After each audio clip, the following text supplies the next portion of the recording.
नमस्कार मेरे YouTube साथियों। तो आज एक बार फिर स्वागत है हमारे चैनल डिवाइन कनेक्शन विद आरती में। तो आज हम बात करेंगे अधिक मास के बारे में, जो कि इस साल लगा है। उसे हम अधिक मास बोले, मल मास या पुरुषोत्तम मास भी कह सकते हैं। तो सबसे पहले हम जानते हैं कि अधिक मास है क्या। अधिक मास व्रत करने से पहले हम इस बारे में जान लें। जिस मास में सूर्य संक्रांति नहीं होती उस मास को अधिक मास कहते हैं।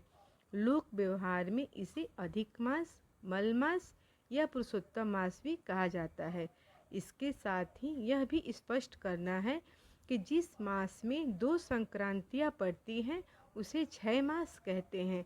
अधिक मास 32 मास 16 दिन तथा 4 घड़ी के अंतर से आता है, जबकि 6 मास 141 वर्ष बाद और फिर 19 वर्ष बाद पुनः आता है।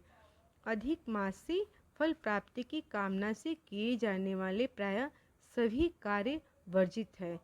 इसमें निष्काम भाव से ही कार्यों में रत रहना चाहिए।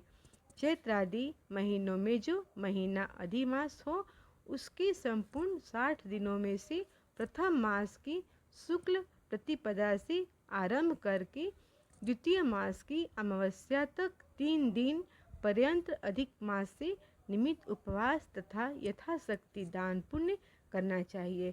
यह व्रत मनुष्यों के सारे पापों का नाशक है। इस महीने में दान पुण्य करने का अच्छे फल होता है। यदि दान पुण्य न किया जा सके तो ब्राह्मणों तथा संतों को सेवा सर्वोत्तम मानी गई है। दान पुण्य करने से धन कम नहीं होता, उसमें बढ़ोतरी ही होती है। जिस प्रकार एक छोटा सा बीज फल रूपी वृक्ष का रूप धारण करके अनंत फल प्रदान करता है, उसी प्रकार मल या अधिक मास में किया गया दान अनंत फलदायी होता है। इसके संदर्भ में भगवान श्री कृष्ण कहते हैं, इस व्रत का फलदाता तथा भुक्ता मैं ही हूँ।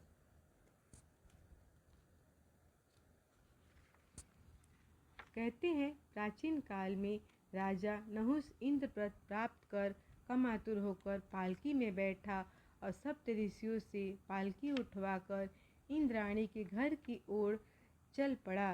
राह में उसने सर्प सर्प कहकर ऋषियों को जल्दी न चलने के लिए अपमानित किया। तब ऋषियों के श्राप से वह सर्प ही हो गया।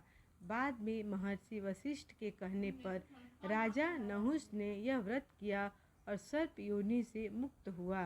यह व्रत करने से व्रती को चाहिए कि प्रातः नित्य क्रमों से निवृत्त होकर विष्णु जी के सहस्रासु स्वरूप का विधिवत पूजन करे।